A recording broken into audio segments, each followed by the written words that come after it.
રાધે રાધે દોસ્તો, હર હર મહાદેવ. ગૌરી વ્રત, જેને અષાઢી વ્રત કે ગોરમાનું વ્રત પણ કહેવાય છે, એ ખાસ કરીને નાની કન્યાઓ માટેનું ખૂબ જ પવિત્ર અને મહત્વપૂર્ણ વ્રત છે. આ વ્રત અષાઢ મહિનાની સુદ 11સથી શરૂ થઈને પૂનમ સુધી પંચાંગ મહિના 5 દિવસ કરવામાં આવે છે. કન્યાઓ સારા, ગુણવાન અને સુયોગ્ય પતિની પ્રાપ્તિ માટે તથા પોતાના પરિવારના સુખ સમૃદ્ધિ માટે માતા પાર્વતી અને ભગવાન શિવની પૂજા અર્ચના કરે છે. ગૌરી વ્રતની પૌરાણિક કથા. પ્રાચીન સમયમાં કાશી નગરીમાં દેવકાંત નામના એક શ્રદ્ધાળુ અને ધર્મનિષ્ઠ બ્રાહ્મણ રહેતા હતા. તેમની પત્નીનું નામ ધન્વંતી હતું. બ્રાહ્મણ દંપતી પાસે બધું જ સુખ હતું, પરંતુ તેમને કોઈ સંતાન નહોતું. તેથી જ તેઓ ખૂબ જ દુઃખી રહેતા હતા. એક દિવસ તેમના ઘરે એક તપસ્વી સાધુ આવ્યા. બ્રાહ્મણ દંપતીએ તેમની ખૂબ જ શ્રદ્ધાપૂર્વક સેવા કરી.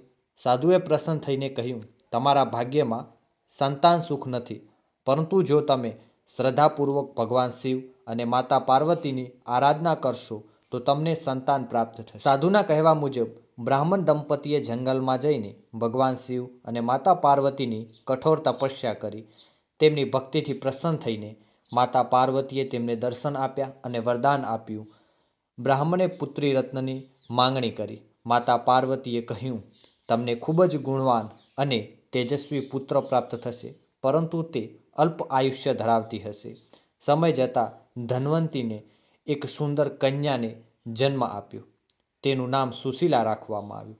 સુશીલા જેમ જેમ મોટી થવા લાગી તેમ તેમ તેના માતા પિતાને તેના અલ્પ આયુષ્યની ચિંતા સતાવવા લાગી. જ્યારે સુશીલા ઉંમર લાયક થઈ ત્યારે એક જ્ઞાની પંડિતે તેના માતા પિતાને સલાહ આપી, જો સુશીલા અષાઢ માસની શુક્લ પક્ષની 11સથી પૂનમ સુધી ગૌરી વ્રત કરશે, મોડું ભોજન જમશે અને શિવ ગૌરીની નિષ્ઠાપૂર્વક પૂજા કરશે તો તેના શિર પરની અલ્પ આયુષ્યનો દોષ દૂર થઈ જશે અને અખંડ સૌભાગ્યની પ્રાપ્તિ થશે. સુશીલાએ પંડિતજીના બતાવ્યા મુજબ પૂરા નિયમ, શ્રદ્ધા અને ભક્તિભાવથી 5 દિવસ ગૌરી વ્રત કર્યું. ઝવેરા વાવ્યા.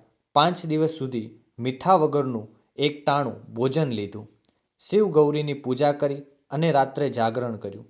સુશીલાની આવી કઠોર તપસ્યા અને શ્રદ્ધા જોઈને અને ભગવાન શિવ પ્રસન્ન થયા. તેમણે સુશીલાને દીર્ઘાયુષ્ય અને અખંડ સૌભાગ્યવતી રહેવાના આશીર્વાદ આપ્યા.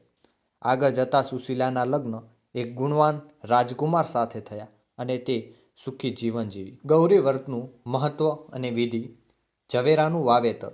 11સના દિવસે કુંડામાં માટી ભરીને 5 કે 7 જાતના અનાજ જેમ કે જવ, ઘઉં, ડાંગર વગેરે વાવવામાં આવે છે.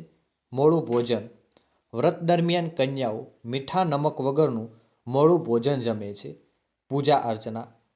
5 દિવસ ઝવેરાની પૂજા થાય છે અને કંકુ, ચોખા, ફૂલ અને નાળાછડી અર્પણ કરવામાં આવે છે. જાગરણ. પૂનમના દિવસે આખો દિવસ વ્રત રાખીને જાગરણ કરવામાં આવે છે. વિસર્જન. 5મા કે 6ઠ્ઠા દિવસે ઝવેરાનું પવિત્ર નદી, તળાવ કે જળાશયમાં પધરાવીને વ્રતનું પારણું કરવામાં આવે છે. કે આ કથા આપણને શીખવે છે કે સાચા મન અને શ્રદ્ધાથી કરવામાં આવેલ શિવ ગૌરીની ભક્તિથી તમામ વિપત્તિઓ દૂર થાય છે અને મનોકામના પૂર્ણ થાય છે. જય ગૌરમા, જય શિવશક્તિ. હર હર મહાદેવ.